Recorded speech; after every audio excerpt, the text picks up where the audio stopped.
So what if Piccolo's special beam cannon didn't miss the first time around, and instead would have killed Raditz, thus having Goku survive the fight as well? Now before we jump into the what if story, let's go over what happens beforehand and how we arrive at this scenario.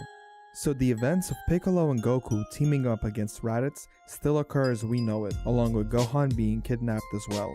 Moving forward to Piccolo's first attempt at the Makanko Sappo on Raditz, instead of Raditz dodging the move, it's a direct hit, and the results are the same as his second attempt. As the smoke clears, we see Raditz still standing, but now he has a giant hole in his chest, flabbergasted at what happened and underestimating what the Earthling heroes were capable of doing.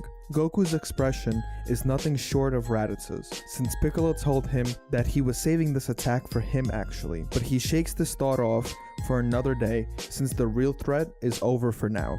Eventually, Raditz falls to the ground, but he's laughing at the excitement coming from Goku, Piccolo, and Gohan.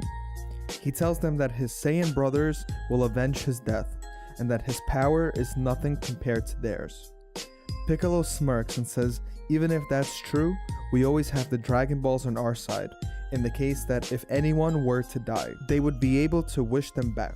Now normally, I don't think that Vegeta or Nappa would have cared about Raditz dying, but since Raditz's scouter was still on, they were able to hear everything about the Dragon Balls, and now there was an excitement about coming to Earth and so-called avenging Raditz's death. Now the event that Piccolo's special beam cannon hit from the first time around actually changes the story quite a lot. Now we also know that we never get to see Gohan go on his anger tantrum against Raditz, severely weakening him and giving the heroes a chance to actually beat Raditz the second time. Now, that's a big detail that we're going to have to remember because Gohan becomes a big piece within the Z Warriors group.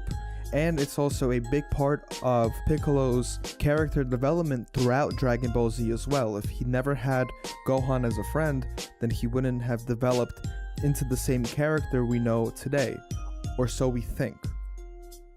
Now I know this isn't how most creators do their what if stories, but I'm actually going to leave this up to my Twitter and YouTube followers, and we're going to be basing the story on what you would like to happen instead of my own what if scenario. So part 2 is going to be based on all of your opinions, and you're going to have to be voting in the polls that I set up, whether it's on Twitter or on YouTube as well. And so we'll go from there. That way you guys have just as much control over this story as much as I do. Now as always, please like, comment, and subscribe to my channel. That way you're notified about all future updates and uploads. And until the next one, I hope you guys have a great one. See ya.